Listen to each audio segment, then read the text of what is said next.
Ես նախևառաջ դա իր մանկության իղձերից է։ Ես դա պետք է սրանից սկսեմ, ոչ թվում է թե ոչ այդքան լուրջ հայտարարությունից, բայց ես ճանաչելով փոքր ինչ այդ ազնվորությունը, ստիպված եմ դա ասելու, դա իր մանկությունից, ոչ այսքան երջանիկ մանկությունից սկսած, դա իղձերից է, առաջինը, երկրորդը։ 2018 թվականի սեպտեմբերից ես կրկնում եմ, Հայաստանը արդեն զավթված է մեր թշնամի պետությունների եւ կենտրոնների կողմից, պարզապես նա զավթված է ներսից, քանի որ հավաքագրվել է տասնյակ տարիներ շարունակ աշխատանքի եւ մեզ, այսպես ասած, ճանաչելով ազգը, մեր ազգային որոշ դիմագծերը, բերել են եւ այո, տեսել են դրսից զավթելը հնարավոր չէ, եւ դրա համար զավթել են ներսից։ Հիմա 2018 թվականից Հայաստանը զավթված է եւ այսպես կոչված օրվա իշխանությունը դա Հայաստանի իշխանությունը չէ, այն առումով, որ նա չի կոչվել ու չի էլ հավակնում, այո, չի հավակնում նա ինչ-որ պաշտպանել ազգային շահերը կամ անվտանգությունը պետության։ Նա ծառայում է ու ես բազմիցս ասել եմ, դատելով արդյունքներից, արդեն բոլորին եմ դիմում, դատեք արդյունքներից, ներկա իշխանության եկած թիմը սպասարկում է թուրք ադրբեջանական հայերի հանդեպ ցեղասպանական քաղաքականությունը։ Այնպես որ այն ինչ որ այսօր է կատարվում, դա դեռ ծաղիկներն են կներեք, դեռ մենք պետք է այսպես սպասենք, թե ինչ պտուղներ են տալու, որը այն որ ինքը եկել է իր թիմով երկու միասնական խնդիր լուծելու, Արցախը օր առաջ հանձնել Ադրբեջանին, Հայաստանը դարձնել Թուրքիայի կամ Ադրբեջանի կցորդ, կարծես թե ինքը չի թաքցրել։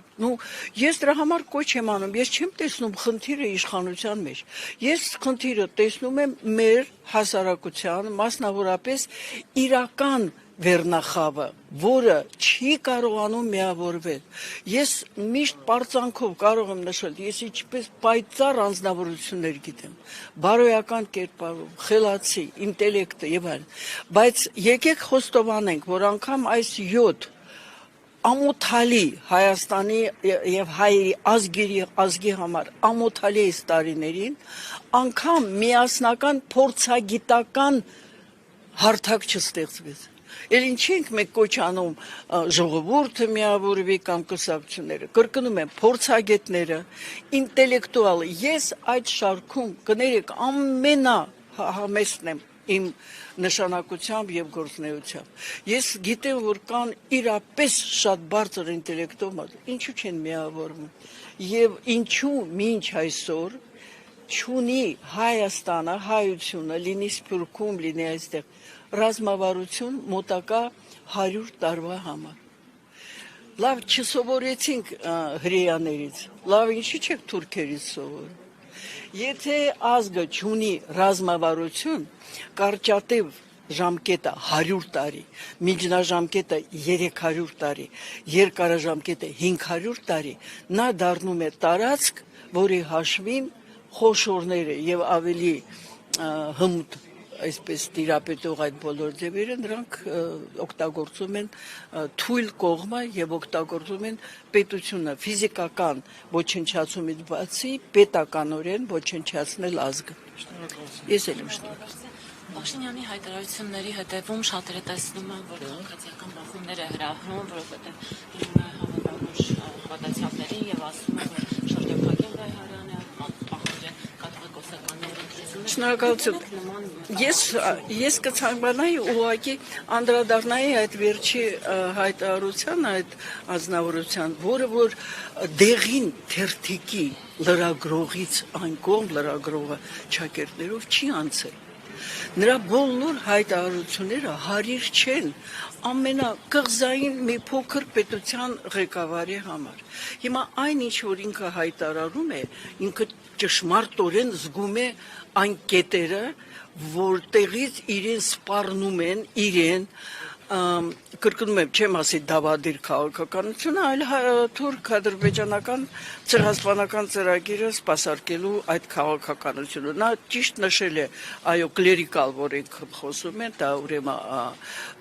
ոչ միայն այն անձիկ են, ովքեր որ ներկայացնում են եկեղեցին, Սամվել Կարապետյանը դրա օրինակն է, նա եկեղեցական չի, նա հավատավոր է։ Երկրորդը նա նշել է բոլոր ընդդիմադիր ուժերին, որոնք մինչ այսօր փոխարենը կրացնեն իրենց մեջքը, այսպես ասած, ու պաչեն իր ոտի տակը,